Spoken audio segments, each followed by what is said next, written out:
যে মাজুলীক এফালৰ পৰা বিদেশী ধৰ্মই আগ্ৰাসন কৰি আহিছে। কোনোটোৱেই কম নহয়, খ্ৰীষ্টান মুছলিম দুয়োটা ইতিমধ্যে সমসাময়িকভাৱে আগবাঢ়িছে। ৩৬খন সত্ৰৰ বিপৰীতে বৰ্তমান শতাধিক গীৰ্জাই মূৰ দাঙি উঠিছে মাজুলীত, আৰু ৪১ কোটি টকাৰে মছজিদ নিৰ্মাণৰো কুচকাৱাজ চলি আহিছে। গতিকে আমাৰ আজি মূল উদ্দেশ্য হ'ল যে আপোনালোকৰ মাধ্যমেদি আমি মাজুলীৰ জনগণক জাগৰণ কৰা, লগতে অসমৰ ধৰ্মৰ কীৰ্তিস্বৰূপে মাজুলীক ৰক্ষণাবেক্ষণ দিয়াৰ দায়িত্ব সমগ্ৰ অসমৰ লগতে ভাৰতবৰ্ষৰ আছে। গতিকে সচেতন মহললৈ আজি এই সংবাদমেলৰ মাধ্যমেদি আপোনালোকক আমি এই কথা অৱগত কৰিছোঁ। লগতে আমাৰ যিসকল ধৰ্মাধিকাৰ আছে তেখেতসকলেও ইয়াত উদ্যোগ গ্ৰহণ কৰিব লাগিব, যিহেতু তেখেতসকলৰ শিষ্য প্ৰশিষ্য আদিয়ে মাজুলী ভৰপূৰ হৈ আছে।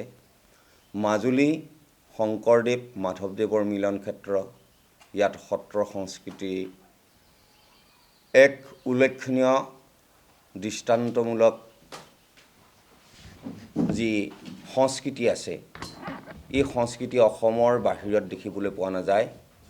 এই ধৰ্মান্তৰণকৰণ, এই ধুৰন্ধৰ খ্ৰীষ্টানসকলে, এওঁলোক আমি ধৰ্ম জেহাদী বুলি কওঁ, এওঁলোক উঁইপোকৰ দৰে এওঁলোকে ক্ৰমান্বয়ে লোভ আৰু প্ৰবঞ্চনাৰ জৰিয়তে আমাৰ এই ভাই ভনী জনজাতীয় লোকসকলক লোভাতুৰ কৰাই এওঁলোকে ধৰ্মান্তৰণ কৰিছে।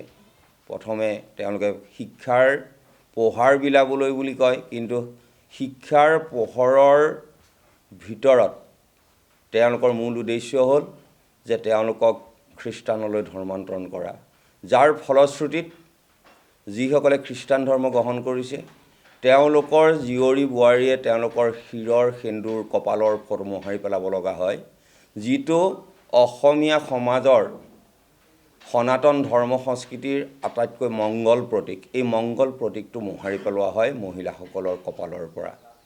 তেওঁলোকৰ প্ৰথমতে তেওঁলোকৰ নাম উপাধি চেঞ্জ কৰিবলৈ লৈছিলে, কিন্তু বৰ্তমান তেওঁলোকে এটা কৌশল অৱলম্বন কৰিছে যে তেওঁলোকৰ উপাধি আৰু নাম চেঞ্জ নকৰাকৈ তেওঁলোকে ধৰ্মান্তৰণত বলি হ'বলৈ বাধ্য কৰাইছে। আৰু তাত মদ মাংসৰ বেহাৰ সিঁচৰিত হৈ পৰিছে। গতিকে আপোনালোকে কালি খ্ৰীষ্টমাছত নিশ্চয় আপোনালোকে তাত উপস্থিত আছে, আপোনালোকে নিশ্চয় সেই কথা লক্ষ্য কৰিছে। মাজুলীত কেৰলৰ ধনে কালে মুখৰিত হৈছে, কিন্তু য'ত দেৱ দেৱীৰ স্তৱ কবচ আদি শুনিবলৈ পোৱা যায়, মহাপুৰুষ শংকৰ মাধৱৰ বৰগীত, দেৱ দামোদৰৰ সৃষ্ট সত্ৰৰাজিত সম্পূৰ্ণ ঘোষা কীৰ্তন আৰু বিগ্ৰহ পূজনৰ যি আহিলা স্বৰূপ, এই সকলোবিলাক তল পেলাই কেৰলৰ ধ্বনিত মুখৰিত হৈছে বৰ্তমান মাজুলী। গতিকে এই যি পাশ্চাত্য শিক্ষা তেওঁলোকে গ্ৰহণ কৰিছে, ইয়াৰ ফলত আমাৰ সংস্কৃতি অৱনমিত হৈছে। যিহেতু এই সংস্কৃতি যেতিয়াৰ পৰা অসমত পোহাৰ মেলিলে তেতিয়াৰ পৰা আমি দেখা গ'লোঁ যে আমাৰ বৃদ্ধাশ্ৰমৰ সংখ্যা বাঢ়ি গ'ল। আমাৰ সনাতন ধৰ্ম সংস্কৃতিয়ে কৈছে যে পিতৃ মাতৃক সেৱা কৰা, শুশ্ৰূষা কৰা। বৃদ্ধ পিতৃ মাতৃসকলক এতিয়া লাহে লাহে সেই পাশ্চাত্য সংস্কৃতিৰ শিক্ষাৰ মাধ্যমত অহা নতুন পুৰুষ নতুন নাৰীয়ে বৃদ্ধাশ্ৰমৰ ব্যৱস্থা কৰি পিতৃ মাতৃক অৱহেলা কৰা আমি দেখিবলৈ পাইছোঁ।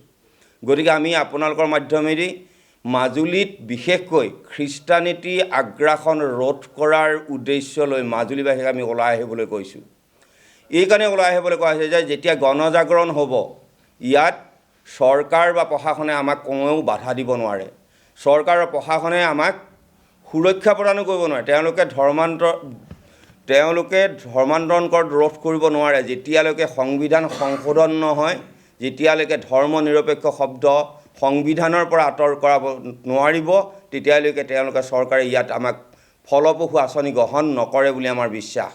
গতিকে আজি গণজাগৰণৰ মাধ্যমেদি খ্ৰীষ্টান আৰু মুছলিমক মাজুলীৰ পৰা বাহিৰ কৰি দিয়াটো আমি চিন্তা কৰা হৈছে, যিহেতু আজি প্ৰায় 25-30 বছৰৰ আগত তেনেকুৱা ঘটনা ঘটিছিল। মুছলমানসকলে যেতিয়া ইয়াত গীৰ্জা মছজিদ পাতিবলৈ লৈছিলে, তেতিয়া আঁঠু গঢ়াই তেওঁলোকক আঁতৰ কৰোৱা হৈছিলে।